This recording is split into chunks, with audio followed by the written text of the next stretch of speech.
Mesdames et messieurs, bonsoir à toutes et à tous et bienvenue dans notre nouvelle édition de 22 heures, dont voici les principaux titres. Au sommaire de ce journal, cérémonie d'inauguration d'un atelier pour la création des produits artisanaux.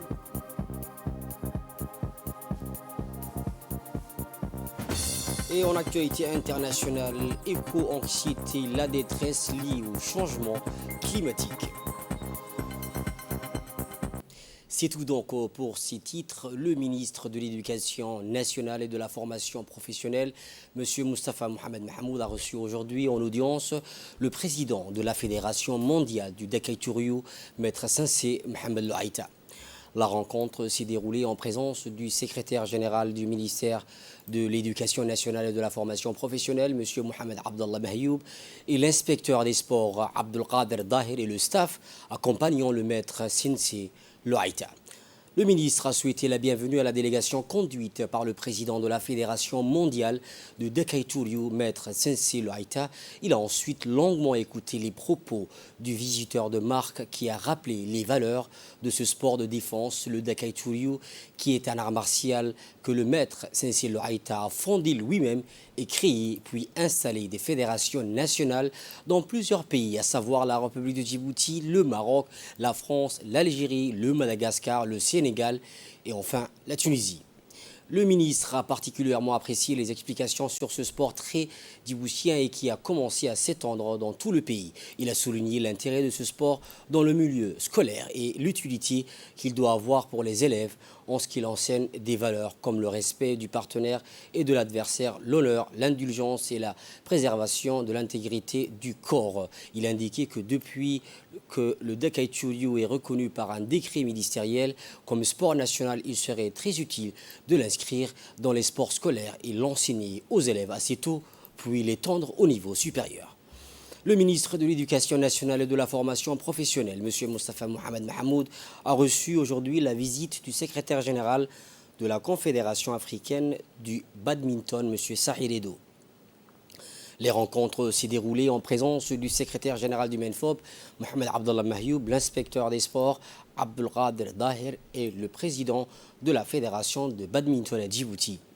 Le ministre a souhaité la bienvenue aux visiteurs de marque, M. Sahir Edo, qui a commencé à présenter son organisation fondée en 1977 et qui regroupe les associations de fédérations nationales ayant pour vocation de gérer et de développer le badminton en Afrique. Plus généralement, il faut dire que la confédération qui a son siège dans la ville mauricienne de Quatre-Bornes est l'une des 5 confédérations composant la Fédération internationale de badminton. Le ministre s'est dit ravi d'accueillir un si haut responsable de la Confédération africaine de badminton. Il a aussi salué le développement rapide du badminton en Afrique, un sport qui est très apprécié parmi les jeunes et qui est très utile pour développer des valeurs cardinales comme la tolérance, la cohésion et l'esprit de solidarité. Toujours en nouvelles du pays, sous la houlette du ministère des Affaires sociales et des Solidarités, la ministre des Affaires sociales et des Solidarités, Mme Ouloufa Ismail Abdou, a participé hier à la cérémonie d'inauguration de l'atelier de production des produits artisanaux en faveur des personnes handicapées à sa cité, l'ambassadeur de la Turquie à Djibouti. Il s'agit d'un nouveau atelier de production de la coopérative CAPS avec des machines modernes et des produits consommables pour accroître sa capacité de fabrication avec l'appui technique de l'agence TIGA à Djibouti. La délégation a aussi la formation de qualité des nouveaux techniques en couture, tannerie et perles des membres de la coopérative. La ministre et l'ambassadeur de la République de la Turquie à Djibouti ont donc commencé par une visite de stand d'exposition des articles confectionnés par les personnes à besoins spéciaux et celle de la visite de l'atelier artisanal et de la remise de la clé de la tricycle à la coopérative. En effet, la ministre des Affaires sociales et des Solidarités, Mme Ouloufa Ismail Abdou, n'a pas manqué de soulever dans son allocution sa profonde gratitude au président de la République dans son engagement constant et sa forte détermination en faisant de l'handicap un enjeu majeur de l'agenda politique. La ministre Ouloufa a aussi souligné dans son intervention l'impulsion du gouvernement en faveur de la promotion, la participation, l'intégration et l'égalité des chances des personnes handicapées, et ce, dans tous les domaines de la vie sociale. L'objectif est donc de favoriser et valoriser le métier d'artisan, mais aussi dispenser des séances de formation pour des personnes handicapées, dans le but d'augmenter les chances de création de travail pour ces derniers. À présent, je vous propose d'écouter le discours du coordinateur de la TICA et de l'ambassadeur de la Turquie à Djibouti. En termes techniques, on a élaboré ce projet de renforcement de capacité, comme d'habitude, en deux phases. Dans le cadre du premier volet, on a équipé en tant que TICA le nouvel atelier de production de la coopérative CAC-PH avec des machines modernes et des produits consommables pour accroître sa capacité de fabrication. Et donc, on lance une formation de 20 jours en artisanat au profit de 15 nouvelles recrues en second volet du projet avec le concours du ministère des Affaires sociales et de Solidarité. Il est à noter que c'est grâce à la qualité transversale de ce projet qu'on a trouvé l'occasion d'appuyer et de s'adresser aux plusieurs thèmes, comme renforcement de capacité, création des activités génératrices de revenus, formation professionnelle, promotion de l'artisanat et du tourisme. Et bien entendu, il faut citer le plus important thème, c'est l'autonomisation des personnes handicapées. Pour ceux qui ne le savent pas, est une agence donc de coopération d'aide au développement qui existe dans 60 pays au monde. Il y a 62 succursales à travers le monde, dont une se trouve à Djibouti. Et nous sommes là depuis 7-8 ans. Et donc, encore une fois, je ne vais pas plus tarder, c'est un bon projet de renforcement des capacités, n'est-ce pas? Cette pandémie de Covid nous a tous perturbés dans tous les domaines, à travers tout le monde. Les travaux ont diminué, les budgets ont diminué, les capacités ont diminué, mais malgré cela, on va continuer, on va essayer de réaliser d'autres fortes sortes. Pour sa part, la ministre des Affaires sociales et des Solidarités a précisé qu'il est important d'améliorer l'autonomisation et la condition de vie des personnes à besoins spéciaux dans le but de les insérer dans la vie professionnelle et socio-économique du pays. On l'écoute. Mais, comme je le disais, ma gratitude au président de la République, son Excellence Ismaïl Omar Guelleh, plutôt Al-Hajj Ismaïl Omar Guelleh, c'est beaucoup plus honorifique, pour son engagement constant et sa forte détermination en faisant de l'handicap un enjeu majeur de l'agenda politique. Il a impulsé une dynamique décisive et positive pour la promotion, la participation, l'intégration et l'égalité des chances des personnes handicapées, et ce, dans tous les domaines de la vie sociale. Mes sincères remerciements vont également donc à la TICA et à la République de Turquie pour avoir financé et doté cette coopérative artisanale d'un équipement moderne que nous avons visité tout de suite et d'un matériel adapté afin de valoriser le métier d'artisan, mais aussi de dispenser des formations de qualité en phase avec le besoin du marché. Je saisis également cette occasion pour saluer au nom du ministère des Affaires sociales et de la Solidarité et à mon nom propre le travail remarquable et exemplaire accompli par M. Doualé Saïd Mahmoud, directeur général de la NPH, d'avoir permis également la réhabilitation physique du siège de l'association Vivre plus fort. Soyez remerciés.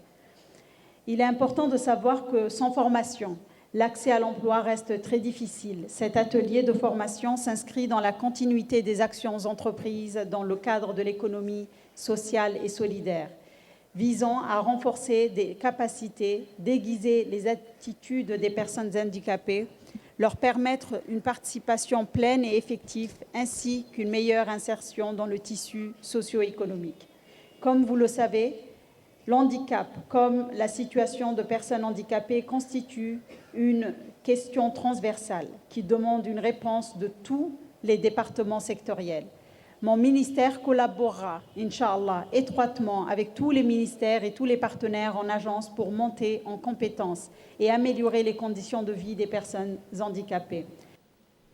Toujours en nouvelles du pays, la secrétaire d'État chargée des investissements et du développement du secteur privé, Mme Safia Mohamed Ali, a pris part au Global Women's Summit qui s'est déroulé à Dakhal, au Royaume du Maroc, du 4 au 6 novembre, accompagnée du secrétaire général, M. Ali Hamad, et de Mme Saïda Ali. La secrétaire d'État a été conviée à participer au panel inaugural portant sur les perspectives d'une sécurité humaine pour une Afrique résiliente aux côtés des hauts responsables et experts dans le domaine. Lors de son intervention, la secrétaire d'État, Mme Safia Mohamed Ali, a tout d'abord adressé ses vifs remerciements aux organisatrices et n'a pas manqué de mettre l'accent sur l'enjeu, le défi et les perspectives que revêt la thématique de l'empowerment des femmes. Elle a également déclaré que la femme qui a un accès aux opportunités économiques, au contrôle des ressources et qui jouit pleinement de ses droits sociaux participe de manière efficace et efficiente au développement économique de son pays. Lors de son intervention, la secrétaire d'État, Mme Safia Mohamed Ali, a remercié l'ensemble des hauts responsables et a aussi souligné de mettre l'accent sur l'enjeu et le défi de cette perspective. On l'écoute. Le sujet qui nous réunit aujourd'hui, c'est l'empowerment des femmes. C'est une question très essentielle et vitale pour nous. Et l'autonomisation des femmes est primordiale. Et je pense que l'autonomisation repose principalement sur la formation. Une bonne formation à la base ouvre sur des opportunités qui donnent à la femme la possibilité d'être à la tête de son entreprise, d'investir. Et on a tout à l'heure aussi évoqué la question du genre, la parité homme-femme. Le plus important, c'est de s'assurer qu'elle a les mêmes chances, l'égalité des chances. C'est ça qui compte. Et égalité des salaires aussi. L'égalité des salaires, bien sûr, puisqu'elle a fourni le même effort. Pourquoi serait-elle moins payée que l'homme? Ça, ce serait injuste vis-à-vis d'elle. Donc, ce droit doit être rétabli pour la femme. Et je pense que la question sur laquelle on doit miser et appuyer, c'est l'éducation. L'éducation des filles qui, aujourd'hui, en Afrique, a connu une belle évolution. Nous avons une avancée significative dans ce domaine et nous devons encore aller de l'avant. La question de la formalisation est très importante. Alors, la femme africaine travaille énormément et beaucoup. Et ce qu'il est nécessaire de faire pour l'aider à agrandir son entreprise et mettre en valoriser son effort, c'est l'aider à sortir de l'informel et de l'orienter vers le formel. Et il est nécessaire de développer des procédures simplifiées pour que la facilité de faire affaire pour elle soit très accessible. Et je pense que la digitalisation est une des solutions. Et en plus de la fiscalité, la digitalisation est une méthode, un moyen qui permettra de réduire le secteur informel et ainsi permettre à la femme de développer et d'être visible et d'avoir des possibilités aussi d'accéder au financement et de s'agrandir. Toujours en nouvelles du pays, Dodei, première start-up dans l'autonomie énergétique, a fait ses premiers pas à Djibouti. Ce start-up propose une nouvelle gamme innovante de ce kit solaire conçu pour les ménages qui n'ont pas accès à l'électricité. La vente de ces produits phares qu'est le kit solaire est composée d'un panneau solaire, une télévision, une radio, une antenne, un chargeur téléphone, en somme tous les éléments de base nécessaires pour une maison. L'achat de ce kit solaire repose sur un modèle économique, celui du pay-as-you-go, et en d'autres termes, tout client djiboutien paye cela par un paiement mobile de petites sommes journalières pour utiliser un bien dont il en deviendra propriétaire à l'échéance. une sorte de microcrédit by 2,0% dorénavant. Plus besoin du personnel de terrain pour collecter les remboursements et assurer le suivi comme pour une IMF. Tout passe sur D-Money, le portefeuille de monnaie électronique. Dans une perspective plus large, les clients qui étaient auparavant non finançables, y compris auprès d'institutions de microfinance, pourront progressivement devenir éligibles à des produits et des services financiers grâce au PSGO, servant de première expérience financière. Cette cérémonie de signature de convention donc s'est déroulée en présence du ministre de la communication chargé des postes et des télécommunications, M. Redouan Abdoulaye Badon, et le directeur général de Djibouti Telecom, mais aussi le ministre du Travail. On est un start-up djiboutien. Quand même, je suis japonais. On a l'équipe de jeunes djiboutiens et on travaille durement pour résoudre des problèmes quotidiens avec les technologies. Et cette fois par partenariat avec D-Money. Et on a beaucoup de problèmes à résoudre. Donc aussi, on a besoin de beaucoup de jeunes très patients et déterminés à travailler avec nous.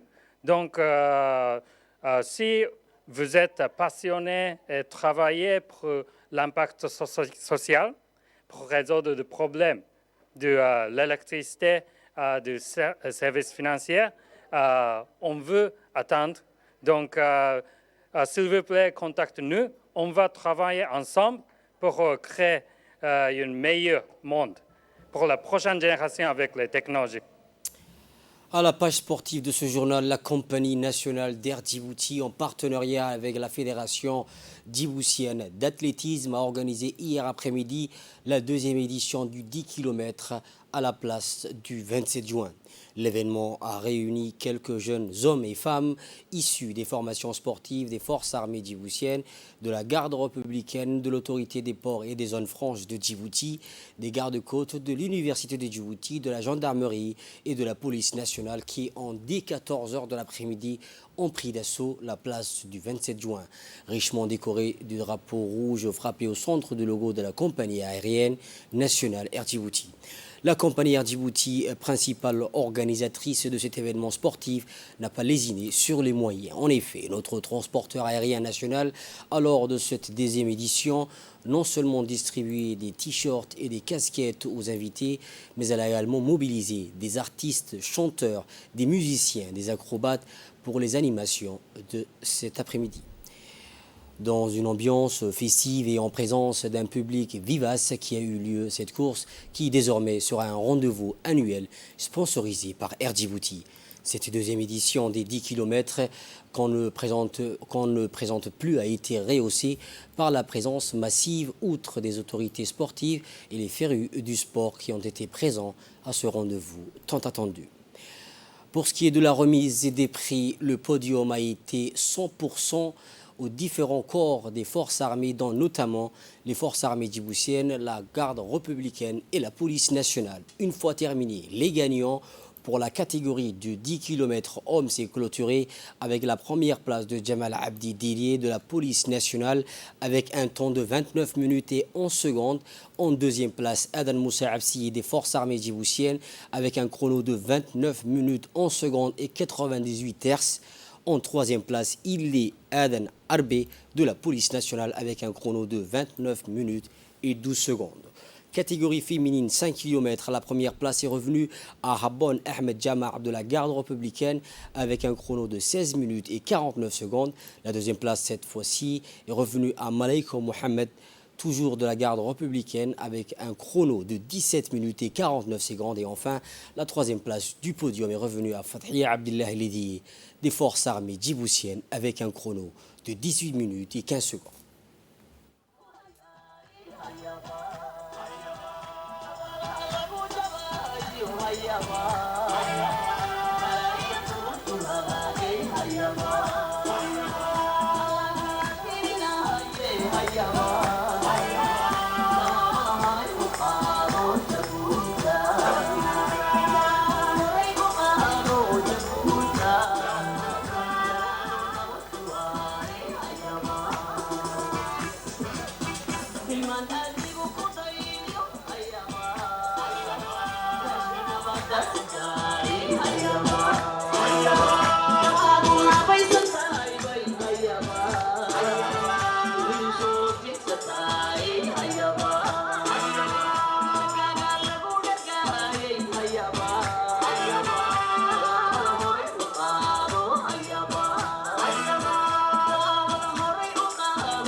Toujours en actualité nationale, dans les années précédentes, à la ville d'Obok, dans la majorité des quartiers et des voies publiques, il y avait une faible présence de l'éclairage public. Pour combler alors ce défaut, les autorités régionales se sont attelées afin de mettre comme priorité cette action. À cet effet, un important déploiement des poteaux des éclairages a été effectué dans les principales artères de la ville historique grâce au financement de la DDS. Ainsi, les éclairages effectifs aujourd'hui permettent d'assurer non seulement l'amélioration de la visibilité nocturne, le confort et l'épanouissement, mais aussi la quiétude des citadins. Aussi, un quartier périphérique, à savoir le quartier Fentihirou, a également bénéficié grâce au ministère des Affaires sociales et des Solidarités l'année dernière des panneaux solaires. Ces éclairages publics dans la ville d'Obok ont ainsi permis de dynamiser également l'économie locale de plus en plus attractive.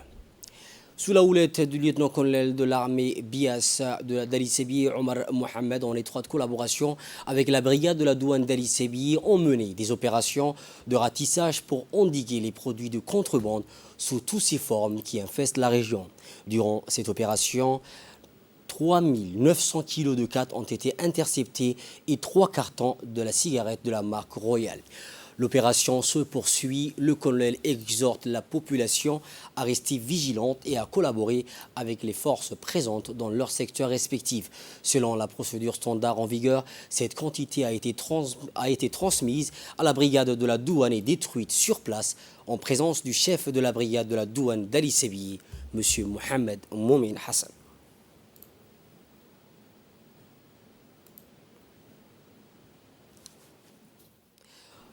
Avis de recherche de Fathi Abdillahi Roble. Un avis de recherche est lancé pour retrouver le jeune lycéen Fathi Abdillahi Roble. Le 20 octobre, Fathi Abdillahi Roble est parti pour aller au lycée de Balbala et depuis cette date, il n'est plus revenu à la maison. Sa famille le recherche désespérément depuis cette date, mais toujours pas de résultat.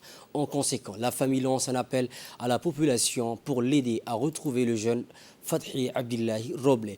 Toute personne ayant croisé son chemin ou a des informations est priée de contacter sa famille ou les numéros suivants affichés sur l'écran. Le premier numéro est donc le 77 67 50 53 ou le 77 86 82 12. Je répète, 77 67 50 53 ou le 77 86 82 12. Et de là, nous passons à l'actualité internationale. Afrique du Sud, 8,5 milliards de dollars pour la transition énergétique. Plusieurs pays ont annoncé à la COP26 une initiative afin de mobiliser jusqu'à 8,5 milliards de dollars pour financer la transition énergétique en Afrique du Sud. Les précisions avec Ferdous.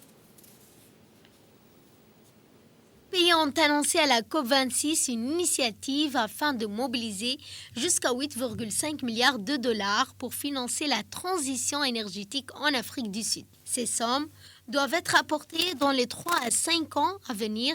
Ce partenariat international pour une transition énergétique juste doit permettre à l'Afrique du Sud, qui tire ses sources d'énergie de ses centrales de charbon, d'atteindre les objectifs en matière d'émissions inscrits avant la COP dans sa nouvelle contribution nationale. L'accord s'accompagne d'un volet d'assistance technique et financier grâce à des subventions, des prêts concessionnels, des investissements et des instruments de partage des risques. Ce financement permettra alors, selon le président Cyril Ramaphosa, de prendre des mesures ambitieuses pour le climat et accroître ainsi la sécurité énergétique de son pays en créant des emplois et des opportunités d'investir. Comme je l'ai précisé tout à l'heure dans les titres de ce journal, l'éco-anxiété, la pathologie du changement climatique, peur, anxiété, colère et autres. Le changement climatique n'est pas sans conséquence sur la santé mentale. La crainte chronique de l'impact du dérèglement climatique sur l'avenir est à l'origine de l'éco-anxiété. Toujours les précisions avec Ferdous.